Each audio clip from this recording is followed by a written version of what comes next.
All right, so you think you bought cable, fiber, Optimum Fiber, or whoever you have. In this case, it's a Long Island Cablevision Optimum Fiber, and you've got the best stuff around.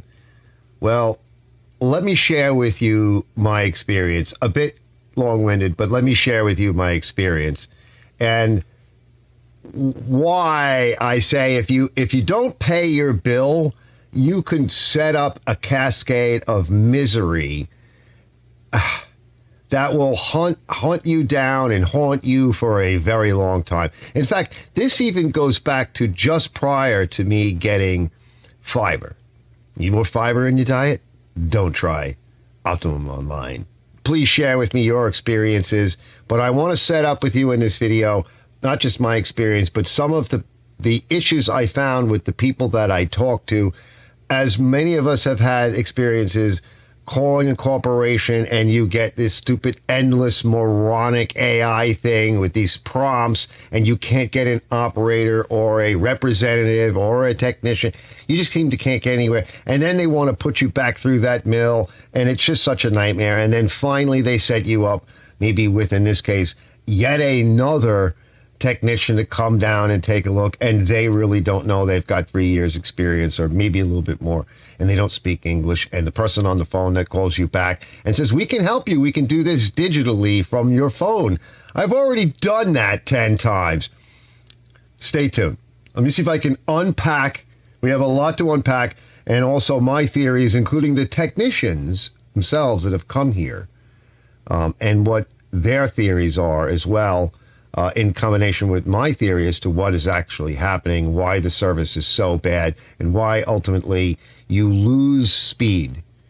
And you don't get the speed you think you're getting. Certainly not the package speed that they say you signed up for and that you're paying all that money. Oh, and I even have a phone and I only pay $75, $80 a month. I pay $125. And all I get is, there's no cable TV, nothing like that. All I get is the phone and the internet, and it's just, the service is just abysmal, and you're not going to get the speed you think. Stay tuned. We'll be back. We'll try to unpack this time on AG's Garage, my new channel, T&A.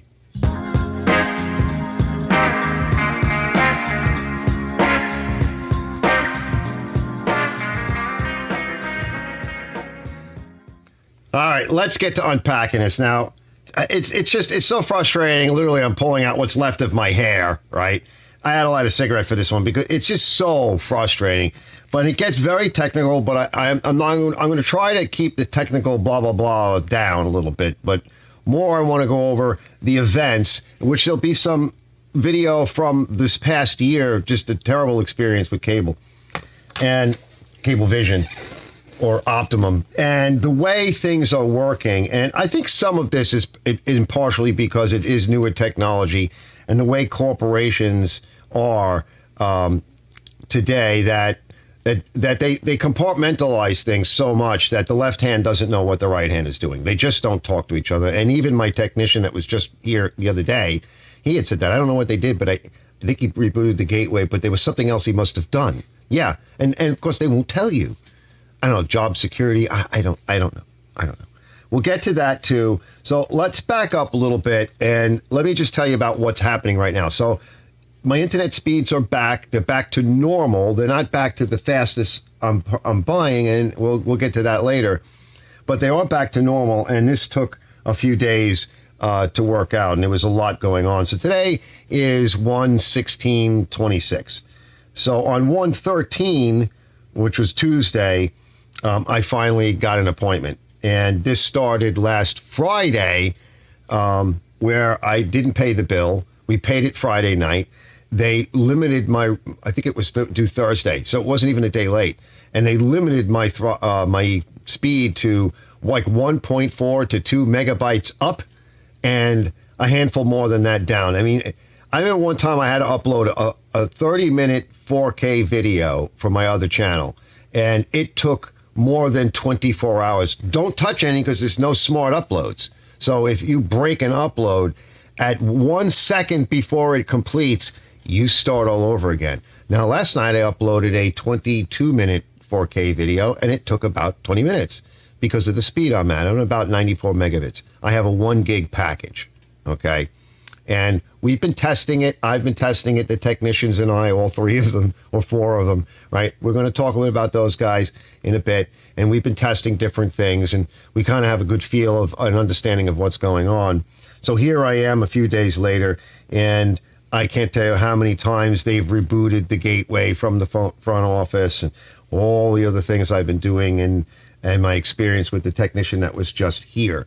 So now you have a little bit of understanding what's happening. It really slows me down. It starts off with not paying the bill. Usually that's what it is. Once I get the speed I need, the just general speed I need, it might slow down a little bit here and there, but it usually comes back to about 94 and 94 megabits per second. That's acceptable. And again, like I said, we'll get into why that's slower than the 1 gig number. So now you see where I am. When it goes down that low, it's unusable. I mean, it's like being back at Windows 95. And even if you wanted to pay your bill online with your computer, good luck with that. Because the web pages take more like 10 minutes to load. It's worse than dial-up. Let's take a look at some of the other videos and my experiences starting from the beginning. We'll let some of that sort of play out. I'll edit it. I have to do a fresh edit on all of that because things have changed and it's evolved a little bit.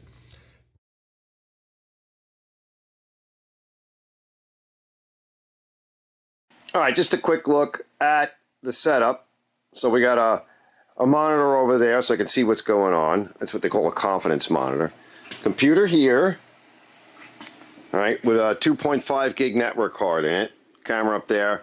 This is set up as a switch and a wireless for out here. And that's like over a gig. I don't remember the exact spec. It's an older D-Link. Backup computer over there, kind of shoved underneath the chair again. And this is the rig here with the video switcher. And actually, since I'm working on this segment, while I'm going in the basement, I'm going to show you.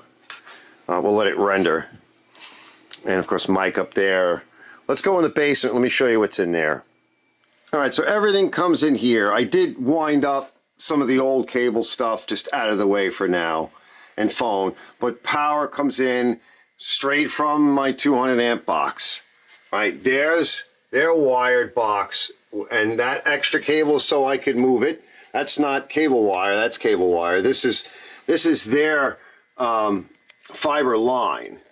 Comes right over to their modem, which is smaller than the last one. And this is the Asus Zen. And it all comes in the back, all nicely dressed out. Everything is set up nice. A lot of these wires, they're all kind of dressed down here. This is just an extra wire that I leave hanging out. I'm going to put it back into the cabinet, leave it in there. That's to grab an extra port, something to just check things with. And what it does is it goes... You can see the wires, not wires, you could see that rope hanging there. So some of the wires, my problem is this is older Cat 5. You can't really see it, but it goes down somewhere back there. It goes into buried wire chase. It's like PVC, which I installed with gas line and water line, and it goes into its separate run, goes all the way out to the shop, and then up. And there's 2 runs in there plus a phone line. And of course, we've got battery surge protection and battery backup so that if the power goes out or whatever, it doesn't completely bring down the whole system right away. If it blocks bumps and little surges and browns, does a little bit of a buck there and a little boost. But it's a nice clean setup and the wiring is all very nice. He says, you don't even see it this nice. It might be tossed up in the ceiling or underneath somebody's bed. Kicked to the side somewhere, and we're back to the 9479, 9481. Again, this is wireless, so we'll come back, and remember we were here. All right, test complete. Now those are pretty decent numbers, especially wireless through all of this. And this router, I think it's definitely not as fast as what's in the basement. I forget what the specs were, but we looked at it yesterday. So overall, that's pretty good, right? I'm pretty much back to where I was. And we'll talk more about this later, but part of the problem is connections and Cat 5 and even Cat 5e, I'm at a point now where everything is getting so fast that the modem in the router doesn't know what to do with noise and other issues. I can't get a full gig here. It's not possible because of the wiring. This network card in here is 2.5 gig.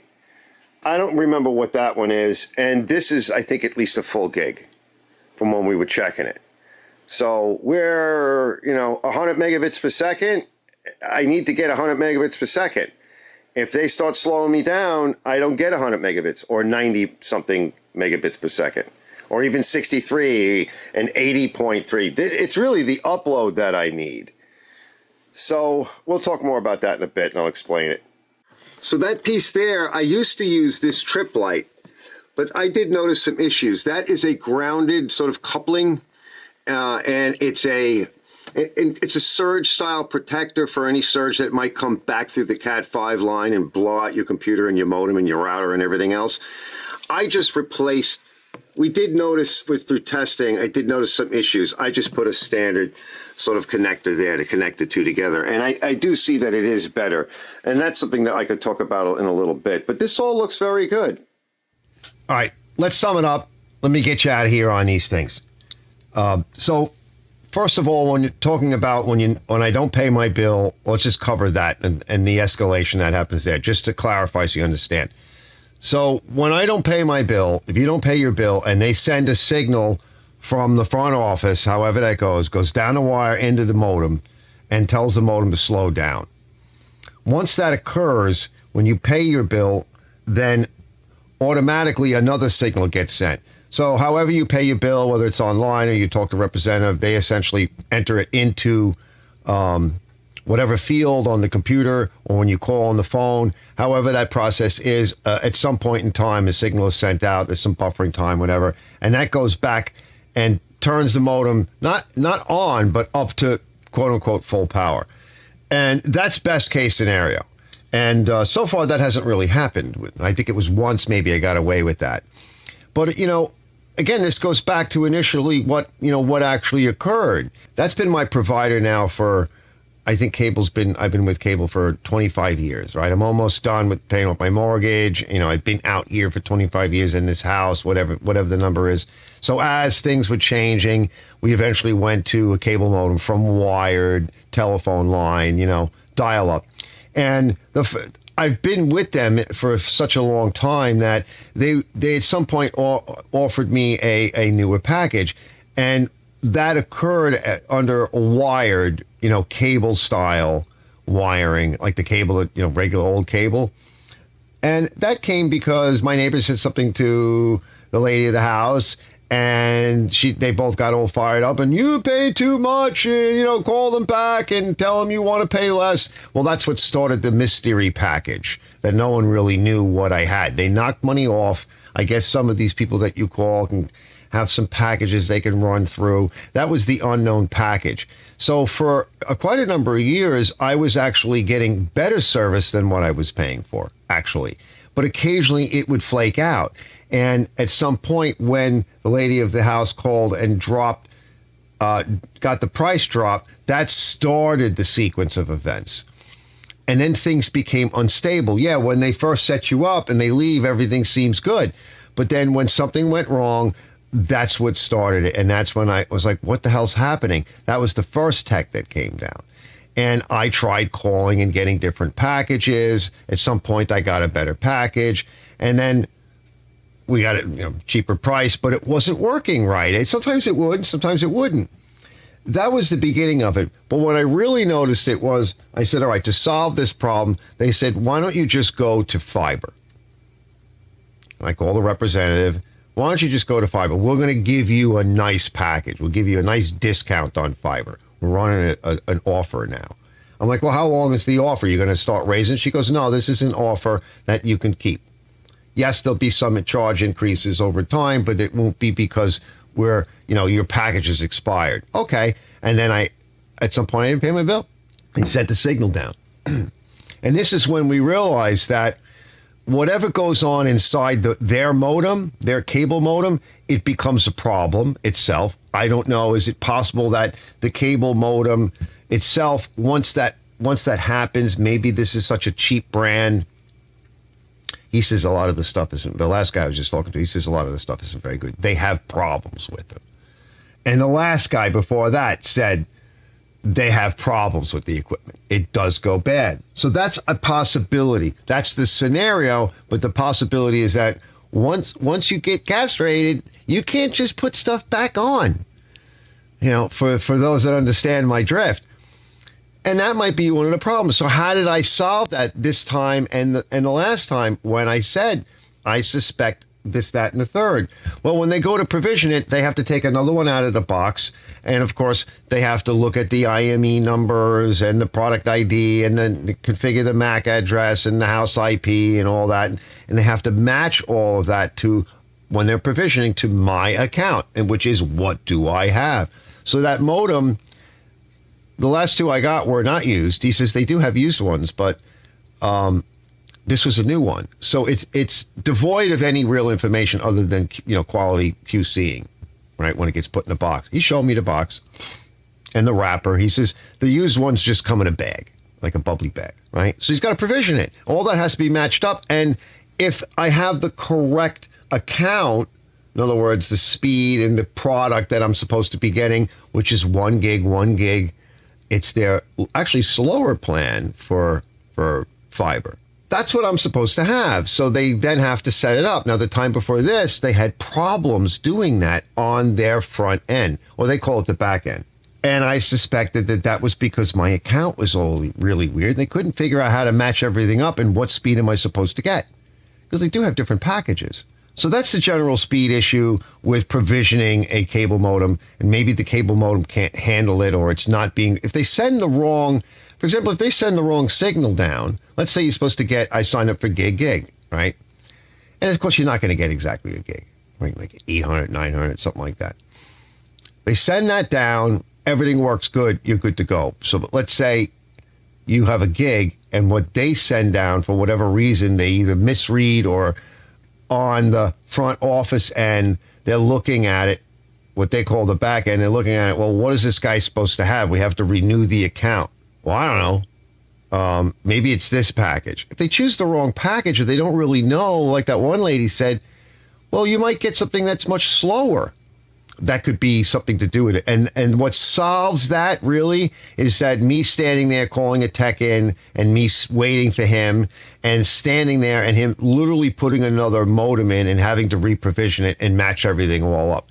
And then the signals get sent, the handshakes are done, we check it, and we look at everything, and we go, oh, okay. Now, when he left the other day, I didn't quite have my full speed back, and he couldn't understand why. He also couldn't understand why I'm slower than the actual speed that is listed, or that what he was able to read wirelessly, or even with the laptop that I had set up downstairs, because they don't even have a laptop. So they really don't have any tools. He's measuring this wirelessly. And I'm saying to him, like, no, you have to measure this wired, because that's what I use. I don't use wireless. And he also didn't understand why I didn't use wireless, because I'm a YouTuber, right? I need a solid connection that's not going to get interfered with. It's not just about the speed. Like 600 megabits per second, or even a gig would be fine. But on YouTube, if you're live, that doesn't mean anything. They're only going to they're going to try to limit you to 5 or 6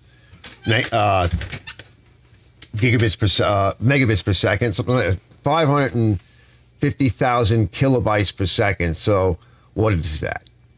5.5 megabits per second or something like that. Whatever it is, your upload speed, you don't need a gig. It's not going to do anything, even in 4K. And if you really wanted to go up to 4K, well, YouTube doesn't really support that quite yet.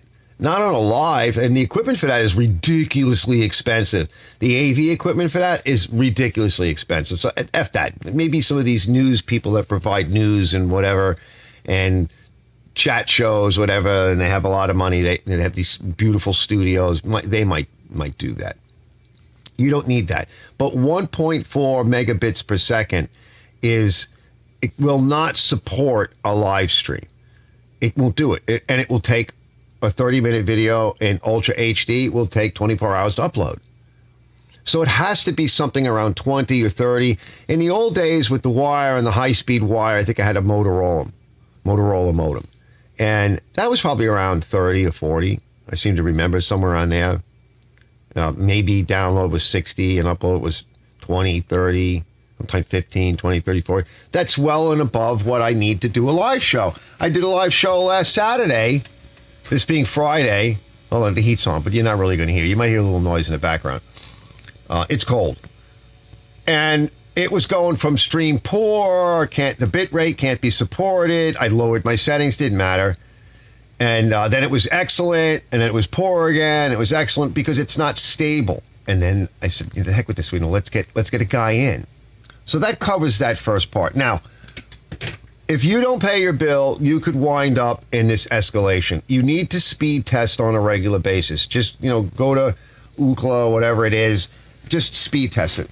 Now, speed test it on your phone wirelessly as well, because you want to know what your wireless settings as well as wired settings if you're a YouTuber. So you need to do it on your machines and see what's going on. Get your baseline and look at it against your total package, what you purchased. Make sure that it's similar. It's not going to be identical. Like, I'm never going to get a gig. When we measured it to their modem, wirelessly and wired, it wasn't anywhere near a gig. It was anywhere between 600 wired, and it was a short Cat 5 cable, very short, right to their modem, right to my laptop, to, I don't know, wirelessly 800, a little bit over that. And remember, why is that? Because I said to him, now this is going to get into the hardware end of it and my system here. I said to him, because when they say 1 gig, of course you're not going to get a gig. We all know that. That's advertising. And what they're offering you is 800 or 900, quote, a gig wireless speeds. They're not listing it as wired speeds because they can't give you a gig wired. And here's why. So let's get into my cabling and my system here. All right, we're going to go a little bit spec, and I'm going to get you out of here on the spec part. So that's important that you understand that. Because if you just want to use your phone to upload stuff to YouTube through Google, well, Google's going to be the cap, but wirelessly is fine. And why you want wired is because you want stability. I need consistency and stability. I don't need that uber speed because it doesn't really make much of a difference. So you really don't need 800 or 900 because of the way you're transferring data is through packets, discrete packets coming through. And if the packets get screwed up or corrupted on any level, well, then that's where your problem is going to be. It's going to slow you down. All right, now let's just take a look at a few things I want to show you. First thing to understand is that security is an issue with wireless. It's a big issue. Also, the speed is not really the speed of data. It's the potential for data throughput. And it's the length, okay? So you have to be close. Signal strength is important. We all know what it's like to have when you're on the phone and you don't have all the bars. You might have a lot of speed with your provider when you're in range of the tower. You don't have a lot of bars. What starts happening to the signal? The audio gets different. The visuals get fuzzy. You hear crackling and noise, or people are breaking up and suddenly it gets twitchy. But imagine that's happening to, let's say, a phone call or a Zoom or something like that when you're doing wireless. What do you think is happening to actual data transmissions of important data when that starts to happen? It's a problem. So to reduce that, you get pausing and staccato. So that's one of the problems with wireless, is it can get saturated quickly. Just because it's fast doesn't mean it can carry all that data. It's vulnerable to attack. It's easy to intercept. It's line of sight mostly. So because it's high frequency, and high frequencies are more line of sight.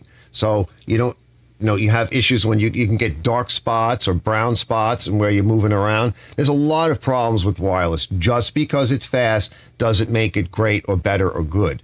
It is what it is. If you're close to your router and you're just fooling around, it's probably not a problem, right?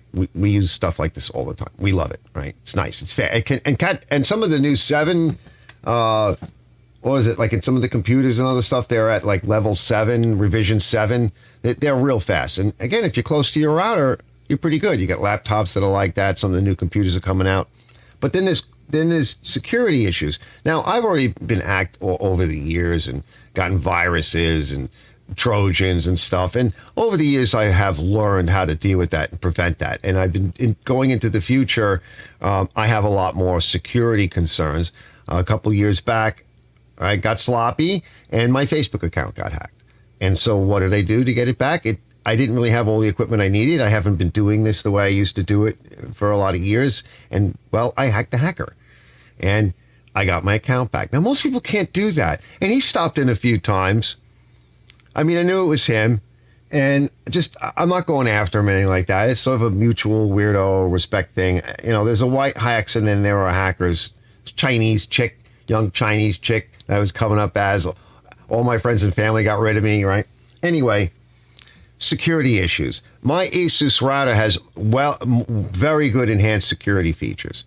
I'd have to build a router to get better security features than that. So I want to go through that Asus router. The other thing is, not only do I want to go through it for the security features, but it creates an easy way. That and the D-Link, which is going to my Asus router, creates a local area network that's all protected, and I can assign IP addresses that are static, so that the video switcher has always comes up as the same address. My laptop that I often use to control my multiple cameras that goes wireless to the D-Link. Always sets up in the same IP address. There's security there on this wireless. Then there's more security because it's plugged into my Asus router. And I'll get to in a little bit that my Asus router also does QoS service. We'll get to that in a bit. And this is where this technical is. And then I can enhance and turn things on and off and control my security from there. Because moving into the future, it's even an AI enhanced to rebut or rebuff AI intrusion. You're going to need AI to rebuff AI. That's what it's coming down to. So I'm slowly moving into that direction. And yeah, the speeds are very good through all of that. But what's limiting me now is the wire speed itself. And although I still have the security, and when everything is working right, I have enough at about around 100 megabits per second. That's about the maximum that the cable can handle, is 100. And we're going to look at the specs right now. Now, there are ways on computers to set up for fixed IP and what have you. There are ways you can do that, even over wireless. But again, we have the issues of wireless itself. I want consistency. And although I am using wireless in here and for my phone and a few other devices, I'm pretty close. And those are tertiary and secondary needs. Those are not primary needs. And I can limit my exposure to the outside world through wireless intrusion. And there's ways of doing that. And I'm already starting to deploy those. But I can still create that internal network, my local area network, instead of a wide area network. I'm less exposed to it. Now, the router that's on the modem from Optimum, from Cablevision, I have no way of adjusting any of that. I have no way of fixing any of that. I don't even have a way of properly plugging something into it like my other router and creating that. I can't get into its internal settings. I don't have the admin password. I don't know what it is. And it may not have functions like that. So a lot of people are just plugging. They're like, oh, it comes with a router. I'll just plug right into it. Oh, that is such a security issue. Not to mention all the stuff is made in China and they're into everything. It's just bad idea. So for what I'm doing, he couldn't understand that. I said, for what I'm doing, you need another way in to protect you. You could build a computer to do it, to act as a router, and there's a number of wonderful programs out there that you can use to set up your local area network and, to your heart's content, have the power and the software to set up security scenarios and protocols to protect you. This is an easy way for me. And he's a tech, but he didn't understand it. Like I said, they're not really knowledgeable. Now let's go take a look at Cat 5, all right, which is what I have. Now remember, I have a very long run, probably about 100 feet. I'm at the bitter edge of the length of any cable. And we'll look a little closer here, and I'll bring up these cuts as I speak. So Cat 5 to Cat 5e, they can handle about 100 meters. That's about 300 and something feet. Let me see. The conversion here is 328 feet. That's a lot. That's a very long run. So I may be over that, because by the time you go over and then down and in, back up again, across the yard and then over to here, right to where I am, yeah, you're pushing it. It will cover about 100 megahertz. And that makes sense, right? When you go to Cat 6, it's good for a 55 to 10 gigabit per second, kinda. It will recognize it. It will try to give you more speed, because the two can work together, and it will recognize that for example, a 2.5 gig NIC is connected to your computer or to some other device. That's what I have on my main computer currently, 2.5. What's out there now is 2.5, 5 gig, and 10 gig. And if I move forward, that's where I want to go. Now, that will support 250 megahertz of speed, and the packets will be able to move through that. When you get into 6A, which is a little bit more rare, what you're kind of getting is a higher speed at roughly that length. That's the other thing, is the length. Each one that you get is going to have a different length. What is the difference between, let's say, Cat 5 and Cat 6? Cat 6 is an upgrade from Cat 5e, offering higher performance with a wider bandwidth, 250 megahertz versus 100. So just going with a Cat 6 isn't going to really give me all that much of an improvement. About double. Better crosstalk reduction, that's important. And support for faster speeds, including 10 gigabit Ethernet over short distances. Whereas Cat 5e is sufficient and cheaper for standard gigabit, which is what most of these networks are set up for, including my older router, home networks, with Cat 6 featuring tighter twists, potentially thicker wires, 23 versus 24 American wire gauge, and often a central plastic spline for separation, improving signal integrity. This is where we run into problems, because the signal integrity screws things up, which lowers speed, which makes for problems. And as you go to these greater distances, you have more problems, both with wireless and wired. And what you're really looking for is that you can go further with wired, but at lower speeds, but better signal integrity. Even if better wireless, you're still going to have more problems with signal integrity and speed over longer distances. And there's no way to resolve that other than a repeater. But a repeater causes latency. Then you have a latency problem, all right? And we're going to get into quality of service in a bit with my router. So let's move to Cat 7. And Cat 7, fully shielded twisted pair. That's really important. Supporting frequencies up to 600 megahertz for 10 gigabit Ethernet. So again, you get better shielding, better integrity. It can support a lot more speed. You're at Cat 7. Featuring superior crosstalk and interference protection with individual foil shielding. Individual, they're all shielded. So there is no crosstalk, there is no outside interference, right? For each pair, and they're paired, all right?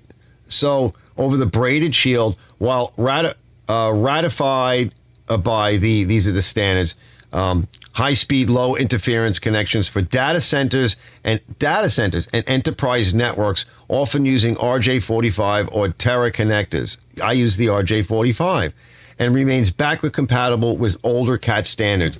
That's really important. Key specifications up to 600 megahertz Cat 7 or 1,000 megahertz Cat 7A, right? And he gives you the data rate and everything. So this is really, really important. We're home networking enthusiasts. That's what YouTubers really are. This isn't a business per se. It's not a data center business. It's what we need. And we're not just consumers, because the average consumer is going to be able to watch their Netflix because their download is what they really care about. They don't care about upload. They wouldn't even know when it slowed down. They would, oh, it's crappy today. They don't know they're getting ripped off. They have no idea. They don't check speed tests or anything like that. So for us YouTubers, we need to know this stuff. And we need to understand what's going on. Now, what's important is not only do you get all those extra benefits, but you get, the speed and everything, but you can use the standard computers RJ45 style connectors. And on some of the newer high-end motherboards that I'm looking at, well, I'm seeing 5 and 10, gig connectors on the back, RJ45 style. It means I can plug it right in using my nice connectors that I bought recently, which I'm going to buy more of because they're really nice. They're easy to use, especially when you get older and your eyes aren't as good. I want to stay within it. Now, 7A, and I think I was looking at prices for like 1,000 feet. You can get indoor-outdoor Ethernet shielded. That's about $569. And of course, if you don't need that, then you can buy a smaller roll, and it's going to be $100 or maybe less. It depends on how much you need, or if you want to make patch cords. There's a number of, there are riser style cables that are plenum rated. Plenum is nice. Plenum rated wire is a lot cheaper. It's about $100 or so on the 1,000-foot roll, and it's cheaper overall. Plenum rated basically means you can throw it up in the ceiling, and it doesn't need to be in a conduit or anything. Its jacketing is rated. Its shielding is rated. It doesn't scuff easy. It's not going to tear. I bought some cheaper cable once, and if you ran it across a piece of wood and it picked up a little splinter of wood, it would have ripped it open because it's not plenum rated. So that's kind of what you want. If you're running it through the walls and you can't see what's going on in there, yeah, you need something plenum rated. But just as an example, you've got quite a number of them here. A few 100 feet, $15. They're not all plenum rated, but you've got some stuff you can work with if you're not going that far. I need to look into it a little bit better. The Cat 8 is the fastest Ethernet standard, supporting speeds up to 40 gigabits per second. That's 25G over 40G G-base with a 2,000 megahertz bandwidth, but only over short distances. See, they're saying, but only over short of 30 meters or 98 feet, primarily for data centers using shielded twisted pair. And it does have a backward compatibility with RJ45. I may be able to get away with that with my long run. Put one in. And that's what I'm thinking. So I'm looking down the road now, and what's happening is the cable itself is limiting my total bandwidth capability. And he ran a short piece of Cat 5 and looked at it and went, to my laptop from his modem, their modem, Optimum, their modem. He saw 5, 6, 8, I don't know, whatever it was. Why is it not? Well, the fastest speed you're going to see is with the wireless, but he's standing right there with a cell phone measuring it. And so we don't really know what the signal integrity, because once I get out here, they have a booster, like a little repeater that you get for free. It didn't work out here. We tried it. It didn't work. It's too far. It's in the basement. I mean, I can see it, but I can't really work with it. That's why I have another one here, another wireless router set up as a switch, and I have it here. Because the signal can barely get through, and the integrity is crap. It's full of noise. It's not consistent. You can't upload unless your signal integrity is good. Because, as I said in the video, even if it takes you 20 minutes, if you get to 19 minutes in the last second and something goes wrong, you got to start all over again. And did you fix the problem? What is the problem? What's wrong? And lastly, so let's say, for example, I have a 1 gig connection. That's my speed. Let's say it actually gets a gig. But if my cable is only capable of supporting 100 megahertz, well then, let's say we're here. Let's just say it's proportional. So when they slow down, I don't stay at 100. It forces this whole thing. So if they slow down, it all drops together. Okay. And I think that may be happening. I'm not exactly sure why, but that's what it seems to be doing. And it could be, and I need to look into this because my Asus router has a QoS or quality of service provision in there. And I don't know if it can be tuned or if I should just shut it off, if that's possible to do. But it's probably looking at the signal integrity and saying, this is crap. And what happens is if you send a bunch of packets out and they should only really be one size, whatever the maximum size it's set to. If something is wrong and it blocks a packet and says, no, that's no good, get rid of it. Well, it's got to wait till the next packet is sent out. It can find that's duplicate to whatever's missing. So if you're building a web page and you're populating it with all of these different things, and something needs to populate, but it comes through all noise and garble, and it doesn't meet the criteria for quality of service, it gets thrown out and it works on something else. Or you get a glitch or a blur or a pause or whatever. But if it can throw it out and wait for the next one to come as it's building the scene or whatever, it cleans up. But that takes time, which means that your frequency slows down, which means that everything slows down. So the more garbage in, the more work the QoS has to do, which slows everything down. But speed isn't the only thing you want, like I said. And if you're in this technology was developed largely out of data center, because like with RAM issues, why do they use error correcting ECC RAM and stuff like that? And desktops don't get that. Why? Because if you blue screen and it's your own personal crap, who cares? But if it's a multi-billion-dollar transaction and that data has to be right, or it's legal briefing, or just whatever, and there's a lot of money riding on it, it has to be correct. And if something goes wrong and the data gets truncated and you can't read it because the file is garbage, you have a big problem. And if you're providing data as a data center and that starts to happen, oh, you have an even bigger problem. And so do the people who you're serving and the clients. So that's really what it comes down to. Speed is not everything. I need to go look into my router and see. But at the end of the day, the reality is, even if it freed up a little bit, the quality would change. And even if I did that, it wouldn't really matter, because at some point, the wires that I have and the length of run, there's a lot of impedance, there's a lot of noise, and because of the length of run, it is in the ground. It can't physically operate electrically at higher frequencies. It's just going to be ignored. And that's putting a load on the entire system. And when things start to slow down, I really see that load, because I'm really, as a YouTuber, on that edge. I need every little bit I can get. And when I eventually do put new cabling in and continue to work on this setup, I will be over 100 megabits, whatever that is, whatever cable I settle in on. I mean, I don't want to put the best cable in I can. And whether I just lightly bury it in the ground instead of trying to pull it through this trunk line here, I don't know yet. But that's a long look at the problems that you're going to run into as a YouTuber. If you want to do this, if you're not paying attention to what service you have, you may not know. This is, if you're trying to do things wireless and I see guys go on live shows and I can't hear them. They're fuzzy. They're having all kinds of problems. They think it's this or that or the third. And I can't even begin to explain what they're missing because they don't know. And it takes time to learn this stuff. And I'm not even an IT guy. Thanks for watching this long-winded version. And one of a few videos out there on Arch's Garage Tech. And hey, I'll see you guys later.